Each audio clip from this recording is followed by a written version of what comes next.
Hello student, कैसे हैं आप। नेक्सस एजुकेशन पॉइंट में आपका स्वागत है। हम बात करेंगे आज BA programme third year semester 6 मानव अधिकार, लिंग एवं पर्यावरण।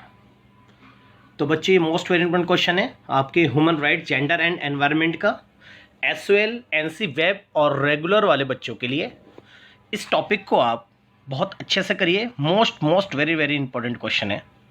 चलिए शुरू करते हैं। लिंग संस्कृति एवं इतिहास का परस्पर संबंध बताइए। तो आपको पता है बच्चों, जैसा कि लिंग हमारे जेंडर को कहते हैं स्त्री और पुरुष, और संस्कृति हमारी जो परंपराएं रही हैं जिसका हम आचरण करते हैं, और इतिहास हमारा जो पुराना रहा है। तो लिंग, संस्कृति और इतिहास को हम परस्पर इसको संबंधित करेंगे। चलिए देखते हैं कि आपको पता ही है जैसा कि भारत में नारी और पुरुष की सामाजिक संरचना के साथ साथ संस्कृति, इतिहास एवं लिंग की मध्य संबंधों को दर्शाया गया है। हम इतिहास के पन्नों में देखते हैं तो महिलाओं की समानता एवं समान दर्जे का अभाव पाए गए। तो प्राचीन काल से ही वर्ण व्यवस्था से अगर हम देखें, स्त्री और पुरुष में बिल्कुल भिन्नता पाई गई है। हमारा जो समाज है वो पुरुष प्रधान समाज रहा है वर्ण व्यवस्था से, और हमारे यहाँ पर जो घर से बाहर के जो कामकाज है वो सभी पुरुषों को दिए गए, जबकि महिलाओं को चार दीवारी के अंदर रखा गया, जिसके कारण पुरुषों को अधिक अधिकार और जबकि महिलाओं को अधिकारों से वंचित रखा गया, जिससे दोनों में असमानता उत्पन्न हो गई। इसलिए स्त्रियां जो हैं वो समाज से पिछड़ गईं। इतिहास किसी संस्कृति का एक पहलू होता है। इतिहास केवल उन्हीं पहलुओं को व्यक्त करता है जो किसी संस्कृति में प्रतिबंधित होते हैं। जो हमारा इतिहास रहा है, जैसे प्राचीन काल में हमारी स्त्रियों के साथ तौर तरीके, विभिन्न प्रथाएं प्रचलित थी, वो हमारा इतिहास रहा है। इतिहास में हमने कैसे आचरण करा, कैसे लोगों को अधिकार मिले, पुरुष और स्त्रियों को कैसे सम्मानित किया गया है नहीं या।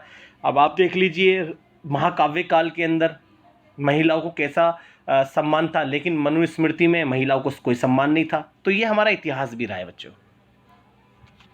इतिहास केवल उन्हीं पहलुओं को व्यक्त करता है जो किसी संस्कृति में प्रतिबंधित होते हैं, और हमारी संस्कृति ही इस प्रकार की है जिसमें केवल पुरुष और उनके कार्यकलाप ही प्रतिबंधित होते हैं। और आपको पता है हमारे यहाँ समाज जो है वो पितृसत्तात्मक है, यानी वो पुरुष प्रधान समाज है। इसलिए सारे जो अधिकार हैं, चाहे वो राजनीतिक अधिकार हो, आर्थिक हो या सामाजिक हो, ये विभिन्न प्रकार के अधिकार सब पुरुषों में ही समाहित हैं। फलस्वरूप 1950 में भारत का संविधान बना।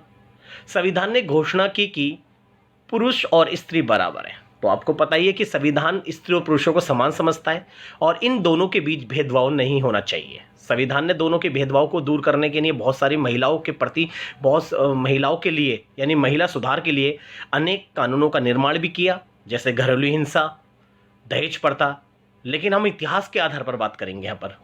तो संविधान का ये संदेश हमको बताता है कि आदमी और स्त्री समान है। संविधान पुरुष और स्त्री को काम करने के समान अवसर भी देता है। तो आज जैसे अगर हम बात करें, पुरुषों के समान स्त्रियों को भी रखा गया है। इन दोनों के लिए समान अवसर का आंदोलन कोई 200 वर्षों से 200 वर्ष पुराना है।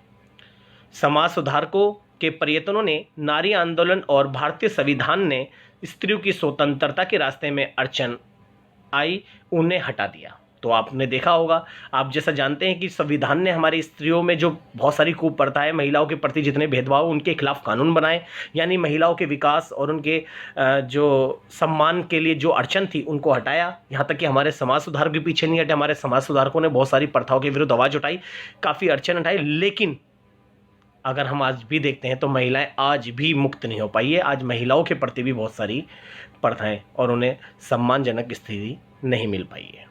तो संविधान और समाज सुधारकों ने अपना योगदान दिया, लेकिन नहीं हो पाई।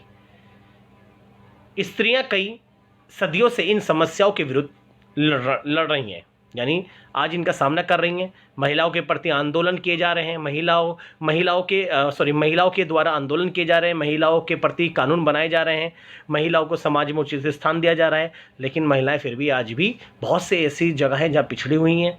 अगर हम इतिहास की बात करें, अगर हम बात करते हैं लिंग अधिकार और जो इतिहास है, हमारा संस्कृति है, उसके बारे में देखते हैं। वैदिक काल में जो प्रारंभिक इतिहास रहा है उसमें जो लिंग और हमारा संस्कृति रही है वो कैसी रही है, चलिए देखते हैं। वैदिक काल के प्रारंभिक वर्षों में स्त्रियों की परिस्थिति अपेक्षित रूप से ऊंची थी। यानी वैदिक काल की अगर हम बात करें, यहाँ पर महिलाओं को काफ़ी उचित स्थान था। ये शिक्षा ग्रहण कर सकती थी और अपने साथी का वर्ण कर सकती, यानी अपने वर को भी चुन सकती थी। इस युग में कुरीतियाँ जैसी सती प्रथा, बाल विवाह और विधवा निषेध नहीं थी।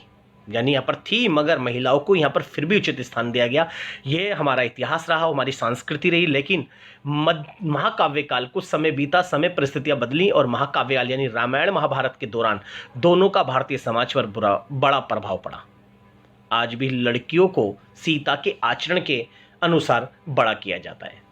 अगर हम बात करें तो हर किसी, जब स्त्रियाँ जन्मती है, बच्ची जन्मती है, यानी लड़की का जन्म होता है, तो वो सीता की भांति उसको पाला जाता है। सीता को एक आदर्श हिंदू महिला की तरह प्रस्तुत किया गया, जिसने अपनी सभी इच्छाएं राम पर छोड़ दी और उनके साथ वन चली गई। दूसरी ओर महाभारत की अगर हम बात करें, नायिका द्रौपदी को एक साहसी और स्वतंत्र स्त्री के रूप में रखा गया। तो ये हमारी इतिहास और संस्कृति है और पुरुष और स्त्रियों के लिंग के आधार पर हमने इसको स्पष्ट किया। अब बात करते हैं बौद्ध धर्म और जैन धर्म ने स्त्रियों को अधिक सम्मान के साथ साथ प्रस्तुत किया, यानी उनको बहुत ही सम्मान प्रस्तुत किया। यानी बौद्ध धर्म, जैन धर्म ने स्त्रियों को बहुत ही अधिकार, स्वतंत्रता, इनके प्रति कुप्रथाओं के खिलाफ आवाज़ उठाई थी, जो कि वैदिक युग में था। यानी वैदिक युग की तरह बौद्ध धर्म और जैन धर्म का युग भी था। इन धर्मों के अनुसार स्त्रियां धार्मिक गतिविधियों में भाग ले सकती थीं, वे अपने घर से बाहर समाज में धार्मिक ज्ञान भी प्राप्त कर सकती। तो यहाँ पर बौद्ध धर्म के अंदर भी स्त्रियों की स्थिति बहुत अच्छी थी। अगर हम बात करते हैं, मनुस्मृति ने स्त्रियों की गतिशीलता और स्वतंत्रता पर कई पाबंदियां लगा दी। यहाँ पर मनुस्मृति में महिलाओं की जो स्थिति थी काफ़ी प्रभावित हुई। हिंदू कुरीतियों जैसे बाल विवाह, स्त्री शिक्षा का विरोध, विधवा विवाह पर रोक और स्त्री प्रथा ने स्त्रियों को पुरुषों के अधीन रखा। यानी सारे मनुस्मृति के अनुसार सारे अधिकार पुरुषों दिए गए। यहाँ पर महिलाओं की स्थिति बहुत ही ज़्यादा बदली। ये हमारा लिंग और संस्कृति का इतिहास रहा है, जो मैंने आपसे एक्सप्लेन करा। बात करते हैं मध्यकाल में लिंग, संस्कृति और इतिहास कैसा रहा है। मध्यकाल की अगर हम बात करें, इस काल में भारत में इस्लाम का उदय हुआ था। पर्दा प्रथा ने स्त्रियों को भौतिक और सामाजिक रूप से समाज से पृथक कर दिया। यानी इन्हें पर्दा प्रथा में रखा गया, तो इस्लाम के अंदर स्त्रियों को घूंघट यानी पर्दे में रखा जाता है और इन्हें सामाजिक रूप से बिल्कुल अलग कर दिया। मुस्लिम पर्सनल लॉ ने तलाक, उत्तराधिकारी आदि को अपने नियंत्रण में रखा। इसका बहुत बड़ा प्रभाव मुस्लिम महिलाओं पर पड़ा। कई हिंदू स्त्रियों ने भी पर्दा प्रथा को अपना लिया। राजपूत स्त्रियों ने लाहौर और जोहर मतलब होता है बच्चों, जो भी लिखा है ना, राजपूत स्त्रियों ने जोहर को अपनाया। यानी जोहर मतलब होता है जिसका पति नहीं होता था, वो अपने आप को आग में झोंक देती थी। यानी जिसको कह सकते हैं, जिसे सामूहिक रूप से की जाने वाली सती प्रथा। यानी अपनी एक साथ मिलकर जिनके पति नहीं होते थे, वो एक साथ जोहर में झोंक दी जाती थी, को अपना लिया। तो यहाँ पर महिलाओं की स्थिति फिर पर्दे में आई। यहाँ पर स्थिति बहुत ज़्यादा प्रभावित हुई। अब आधुनिक काल में अगर लिंग, संस्कृति और इतिहास की अगर हम बात करें, तो यद्यपि अंग्रेजी शासनकाल में 17वीं शताब्दी में आए थे और उन्होंने 19वीं शताब्दी के अंतिम यानी 20वीं शताब्दी के प्रारंभिक दशकों तक इन्होंने बहुत ही शोषण करा। यहाँ पर स्त्रियों को ही नहीं बल्कि पुरुषों को भी इन्होंने प्रभावित किया। 19वीं शताब्दी में अनेक भारतीय समाज सुधारकों ने भारत में व्याप्त बुराइयों के खिलाफ आवाज उठाई। तो इसी दौरान बहुत सारे समाज सुधारक आए थे। स्त्रियों, पुरुषों यानी स्त्रियों के प्रति जो प्रथाएं, कुप्रथाएं, उसके खिलाफ उन्होंने आवाज उठाई। यहाँ तक कि गांधी जी ने भी इनके प्रति बहुत सारे अधिकारों की मांग भी की थी। भारतीय समाज सुधारक जैसे राजा राममोहन राय, ईश्वर चंद्र विद्यासागर और हरविलास शारदा के दबाव में आकर ब्रिटिश सरकार ने विधवा पुनर्विवाह अधिनियम, सती प्रथा निषेध यानी सती प्रथा का विरोध अधिनियम और बाल विवाह निषेध अधिनियम पारित किया। भारतीय समाज सुधारकों ने स्त्री शिक्षा पर बहुत जोर दिया। तो यहाँ पर ये जो आधुनिक काल था, इसमें महिलाओं को शिक्षा दी गई और इनके प्रति जितनी भी प्रथाएं थी उसके खिलाफ बहुत सारे अधिनियम भी पारित किए और ये सभी संभव हुआ हमारे समाज सुधारकों के द्वारा। ये सभी 19वीं शताब्दी में हुआ। भारत सरकार के प्रभाव से स्त्रियों पर दमन करने वाले कई सामाजिक रीति रिवाजों को समाप्त किया गया। इस तरह के अधिनियम अशिक्षा, हिंसा और मारपीट तथा स्वास्थ्य से जुड़े हुए थे। तो यहाँ पर महिलाओं की स्थिति में सुधार किया गया। तो यहाँ पर हमारी संस्कृति में थोड़ा बदलाव हुआ। इस प्रकार सत्य है कि स्त्रियों की दशा को सुधारने के लिए पिछले 50 वर्षों में बहुत से परिवर्तन आए। ये सब होते हुए भी आज स्त्रियाँ कमज़ोर हैं।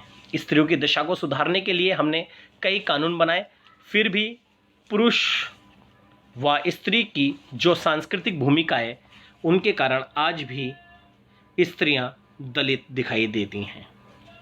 तो आज महिलाओं के प्रति बहुत सारे काम किए जा रहे हैं, लेकिन आज भी वो महिलाएं पिछड़ी हुई हैं, उनकी स्थिति में सुधार किया जा रहा है। आज महिलाओं के प्रति महिलाओं को शिक्षा को बढ़ावा महिलाओं में और उनको जागरूक किया जा रहा है। अगर हम बात करें शिक्षा संशोधित नीति ने आज वर्तमान की, अगर हम इसके सारांश, अगर हम इसकी प्रासंगिकता की अगर बात करें तो ध्यान से सुनिएगा बच्चों। शिक्षा की संशोधित नीति ने नई स्त्रियों को उनकी असाक्षरता की राह की बाधाओं को दूर करने का अवसर दिया, क्योंकि आज जो सभी नई शिक्षा नीति यानी शिक्षा संशोधित नीति है, संशोधित नीति है, उन्होंने स्त्रियों में शिक्षा को बढ़ावा दिया और स्त्रियों की जो काया है यानी स्त्रियों की जो स्थिति है उसे बदल दिया। स्त्रियां बहुत बड़ी संख्या में अपने कौशल के लिए अवसर पा रही थी हैं। आज उनकी बड़ी बड़ी नौकरियां मिली और इसके परिणाम स्वरूप उनकी अर्जित करने की क्षमता और कुशलता में भी वृद्धि हो रही है। शिक्षा की वृद्धि के साथ साथ कई स्त्रियां विभिन्न राज्यों में अच्छे अवसर प्राप्त कर रही हैं। केरल, महाराष्ट्र, गोवा, मिजोरम, तमिलनाडु और उत्तर पूर्वी राज्यों और केंद्र शासित क्षेत्रों की अगर हम बात करें तो यहाँ पर शिक्षा में वृद्धि हुई। दूसरी ओर राजस्थान, झारखंड जैसे राज्य अब भी साक्षरता के क्षेत्र में पिछड़े हुए हैं। उच्च प्राथमिक शिक्षा तथा हाई स्कूल स्तरों पर स्कूल छोड़ने वालों की संख्या में वृद्धि हो रही है। यद्यपि पिछले 50 वर्षों से प्राथमिक शिक्षा अनिवार्य और मुफ्त है, यहाँ पर शिक्षा मुफ्त दी जाती है, फिर भी बहुत बड़ी संख्या में लड़कियाँ इससे लाभ नहीं उठा पा रही हैं।